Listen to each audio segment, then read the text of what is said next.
Bienvenue à la gare maritime de Bruxelles, qui accueillait les plus grandes paires du circuit Première Paddle pour ce P2 dans la capitale belge. Tous les plus grands joueurs étaient au rendez-vous. Nous avons vécu en Belgique une semaine de compétition intense avec de nouvelles associations prometteuses et un public omniprésent. Voici ce qu'il ne fallait pas manquer.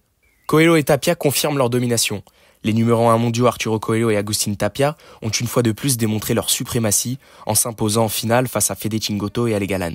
Après un premier set perdu 6-2, ils ont renversé la situation, notamment grâce à un Tapia des grands soirs, en remportant les deux derniers sets 6-4, 6-1. Ils prennent leur revanche sur leurs adversaires qui s'étaient imposés l'an passé sur cette même pista. C'était d'ailleurs la dernière victoire en date de la paire Chingalan face aux numéros 1 mondiaux, qui depuis restent sur 8 victoires de suite face à leurs principaux rivaux. Ce P2 de Bruxelles, c'était l'occasion de découvrir les nouvelles paires fraîchement formées. Juan Tello et Martin Dineno ont marqué leur première association par une performance remarquable. Atteignant les demi-finales après une victoire notable contre Juan Lebron et Alex Ruiz en quart de finale, ils se sont inclinés en demi face à Chingoto et Galan en 2-7. Formée en raison de la blessure de Franco Stupachuk, la paire Lebron-Ruiz a montré de belles choses malgré leur élimination prématurée en quart de finale. Mais la performance de la semaine revient à Lucas Bergamini et Paquito Navarro, qui continuent sur leur lancée avec une deuxième demi-finale consécutive après celle du Major de Doha.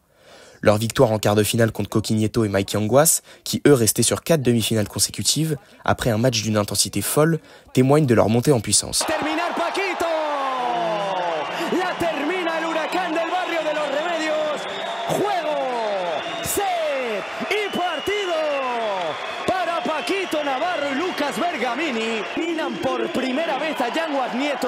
Du côté des femmes, Ari Sanchez et Paola José Maria ont décroché leur deuxième titre de la saison, après celui de Riyad, en battant enfin la paire Delphi Brea Gemma Triay, qui restait sur 3 victoires consécutives cette saison.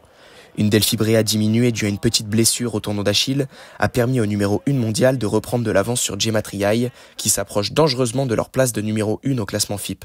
Ce P2 de Bruxelles a été le théâtre de performances exceptionnelles, de nouvelles associations prometteuses et de matchs mémorables. Une grande réussite pour le tournoi belge. Rendez-vous au Paraguay pour le P2 d'Ascension du 19 au 25 mai pour la prochaine étape du circuit Première Paddle.